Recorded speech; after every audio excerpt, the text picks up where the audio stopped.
Hello, welcome to Math Vibes. Today in this video we are going to discuss the graphical representation of data, that is what are bar graphs, double bar graphs, histograms or pie chart. Let's go ahead, and if you are new to our channel, don't forget to click on the subscribe button. So first, let's know what actually is data handling. Well, data handling is the way to maintain data in a database system. किस तरीके से हम जो data daily basis पे collect करते हैं for different reasons, उनको हम किस तरीके से मैनेज करते हैं. Okay, and especially in a database system, how do we manage it? And it involved extraction and transformation of data from one media to another.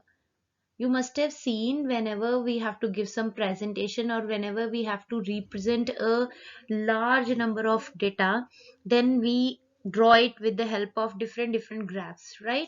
So in this video we are going to discuss those graphs only. The graphical representation of data includes making bar graphs, double bar graphs, histogram and pie chart. You will have frequency polygon also, but in the next classes. So bar graph. What is a bar graph? A bar graph is a graph with rectangular bars with lengths proportional to the values that they represent. The bars can be plotted vertically or horizontally. Bar charts are used for plotting discrete data which has discrete values and it is not continuous, when the data is not continuous. Okay, then some example of discontinuous data can be your shoe size, your eye color, for which you would use a bar chart. Some of the examples of bar graphs are given over here, where we have drawn bar graphs for the favorite color or the mean of exam of male and female. The different bar graphs are there. Okay. So double bar graph, this is a second one. A double bar graph is a bar graph with two bars that compare two sets of data. So double bar graph is used when we have to compare the two sets, different sets. Like if we have to compare the marks in subject maths of different sections, say section A and section B of class 8th, 9th, whatever you take. Okay, so when we have to compare the marks, who scored more, who scored less, then we make double bar graph, so that by looking at the graph only it becomes clear that who is scoring maximum, minimum, or in other way also we can compare it. Alright, so this is double bar graph. Some of the examples are these: our favorite sports and the number of students, and this male students, female students of grade 5. So next is histogram. A histogram is a graph that shows data points as they apply to various ranges. Now the range can be different, okay, but the basic difference between a histogram and a bar graph is that in a bar graph the bars are they are of uniform width, and they have equal gaps between these.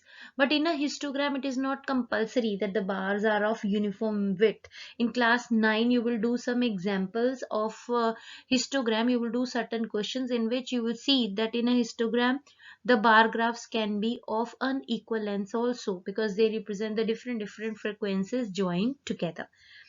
Okay, but here in a histogram the bars are joined together, they don't have width gaps in between. In a bar graph we have equal distances between the bars, but in a histogram the bars are joined together, there is no gap between the bars. And these are the certain examples of histogram. Okay, and the next and one more thing, in a histogram, as see it is starting from, in the first graph if you see, then it is starting from 0 to 132.5, and in between there is a gap. So here we draw a jagged line. Okay, you must have seen in some of the graph there is a zigzag line. So in maths that is called a jagged line. Okay, it represents the gap, the numbers that we have left. All right. So a pie chart. A pie chart or a circle graph is a circular chart divided into sectors illustrating proportion. And to draw a pie chart, we first find the central angle of each frequency and then we plot the angles on the circle. Okay तो pie chart draw करने के लिए हम क्या करते हैं first of all we draw a circle I make a video on how to draw pie chart also okay तो first of all we make a circle and then we find the central angle of each of the frequency that is given वो कैसे निकालते हैं जो frequency given है उसको लिखो in the numerator. In the denominator you write the total frequency, total number of frequencies, okay, total number, and you multiply it by 360. Then you will be able to find the central angle of pie chart. Okay, and then that particular angle that you have got after this conversion, that will be the central angle of that particular frequency, okay, or that we will plot in a circle. Then you will get a pie chart. So a pie chart is also called a circle graph. So these are some of the examples of pie chart. Okay, so I'll discuss a pie chart in detail in the next video. So thank you so much. These are all the graphical representation of data handling. Thank you. Don't forget to click on the subscribe button. Keep on watching, keep on liking, keep on sharing. Thank you. Happy learning.